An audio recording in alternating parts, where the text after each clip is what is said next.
കിരീടം എന്ന് പറയുന്ന ഒരു സിനിമ മലയാളി മനസ്സിലൊരു നൊമ്പരമായ സിനിമയാണ്. അതും കിരീടം അതിൻ്റെ സെക്കൻഡ് പാർട്ട് ചെങ്കോലും. കിരീടത്തിലൊരു ഭയങ്കര സാധുവായ ഒരു സഹോദരി.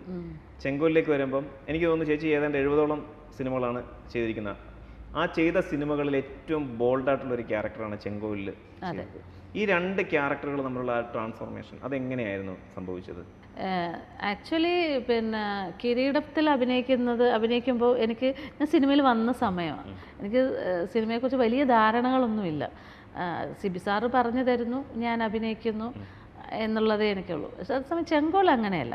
കുറേ നാൾ കഴിഞ്ഞു, 3-4 വർഷം, 94ലാണ് ചെങ്കോൽ. ആ സമയത്താണ് ഞാൻ പാടിയ ഓഡിയോ കാസറ്റ് ഹദിയ എന്ന് പറയുന്ന audio cassette Johnny Sagarika release ചെയ്യുന്നത്.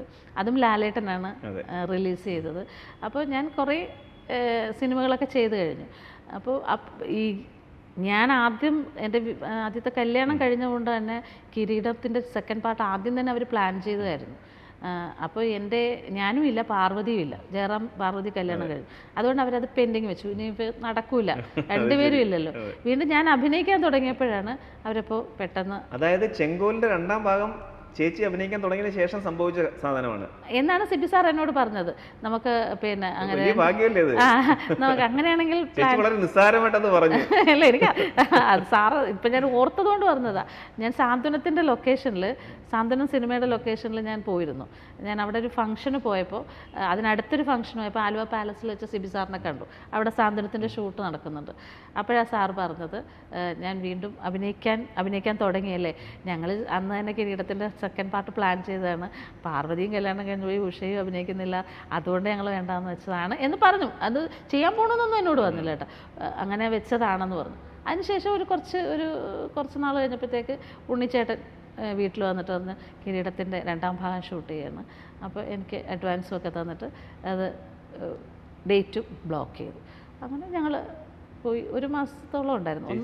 വലിയ കാര്യമാണ് ഈ പറയുന്നത്. അതായത് ക്ലാസിക് സിനിമകളുടെ ഗണത്തിൽ ഉൾപ്പെടുത്തുന്ന സിനിമയുടെ കഥയാണ് ഇപ്പൊ ഈ വളരെ നിസ്സാരമായിട്ട് എൻ്റെ അടുത്ത് പറഞ്ഞത്. പക്ഷെ ആ സിനിമയുടെ ലൊക്കേഷൻ, ചെങ്കോലിന്റെ ലൊക്കേഷൻ എനിക്ക് ഒരിക്കലും മറക്കാൻ പറ്റില്ല. പൊന്നമ്മ ചേച്ചി, ഞങ്ങൾ ഭയങ്കര അടുപ്പമാണ്, ഞാനും പൊന്നമ്മ ചേച്ചി. തിരുവനന്തപുരത്താണ് ഷൂട്ട് നടക്കുന്നത്. അപ്പോൾ ഞങ്ങൾക്ക് ഭയങ്കര എൻജോയ് ചെയ്ത് അഭിനയിച്ചൊരു സിനിമയാണ് അത് ചെങ്കോല്. കഥ ഭയങ്കര ട്രാജഡി ആണെങ്കിലും ഞങ്ങൾ ആ ലൊക്കേഷനിൽ ഭയങ്കര സന്തോഷത്തിലായിരുന്നു. അന്ന് ഓണം സമയം, ട്രിവാൻഡ്രത്ത് ഓണം സമയം എന്ന് പറഞ്ഞാൽ ഭയങ്കര ലൈറ്റിങ്ങും കാര്യങ്ങളൊക്കെ ഉണ്ടല്ലോ. അപ്പോൾ പിന്നെ അന്ന് വേണുഗോപാലിൻ്റെ പൂജപ്പുരയിൽ ഭയങ്കര പരിപാടികളൊക്കെ ഉണ്ട് എന്നും. അപ്പോൾ എന്നും വൈകുന്നേരം നേരത്തെ ഷൂട്ട് കഴിഞ്ഞ് ഞാനും പൊന്നമ്മ ചേച്ചിയും കൂടെ ഈ തിരുവനന്തപുരം സിറ്റിയിൽ ഇങ്ങനെ എല്ലാ പരിപാടിക്കും പോകും. അപ്പോൾ രാവിലെ ലൊക്കേഷനിൽ വരുമ്പോൾ, അപ്പോൾ ഞങ്ങളിവിടെ സെറ്റിലാരോടും പറയില്ല. അപ്പോൾ നമ്മളവിടെ ചെന്ന് കഴിയുമ്പോൾ ഓരോ ഫംഗ്ഷൻ സ്ഥലത്ത് ചെല്ലുമ്പോഴും ഞങ്ങൾ ചെല്ലുമ്പോൾ അവർ ഞങ്ങൾ ഭയങ്കരമായിട്ട് സ്വീകരിക്കും.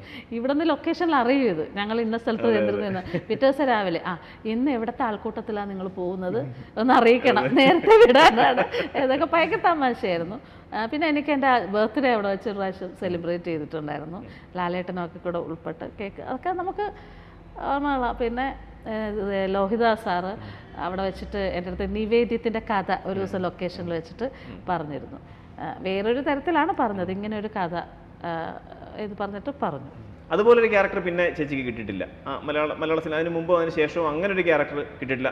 ശരിക്കും പറഞ്ഞാൽ എന്തുകൊണ്ടാണ് ആ സിനിമ ചേച്ചിക്ക് വേണ്ടി വെയിറ്റ് ചെയ്തെന്നുള്ളതിൻ്റെ കൃത്യമായ ആ ഒരു കാഴ്ച ആ സിനിമയിലുണ്ട്, നമുക്ക് മനസ്സിലാവും. ഉഷ എന്ന ക്യാരക്ടറാണ് ഒരു പക്ഷേ ആ സിനിമ ഇങ്ങനെ ലീഡ് ചെയ്തുകൊണ്ട്. അത് ലാലേട്ടൻ എന്നോട് പറഞ്ഞിരുന്നു. പവിത്രം എന്ന് പറയുന്ന സെറ്റിൽ എൻ്റെ 2ാമത്തെ ഓഡിയോ കാസറ്റ് ലോഞ്ചിങ്ങിൻ്റെ കാര്യം പറയാൻ വേണ്ടി പവിത്രത്തിൻ്റെ ലൊക്കേഷനിൽ ഞാനും ഫാദറും കൂടെ പോയപ്പോൾ ചെങ്കോലിൻ്റെ എഡിറ്റിംഗ് ഒക്കെ കഴിഞ്ഞു, ഡബ്ബിംഗ് ഒക്കെ കഴിഞ്ഞ സമയമാണ്.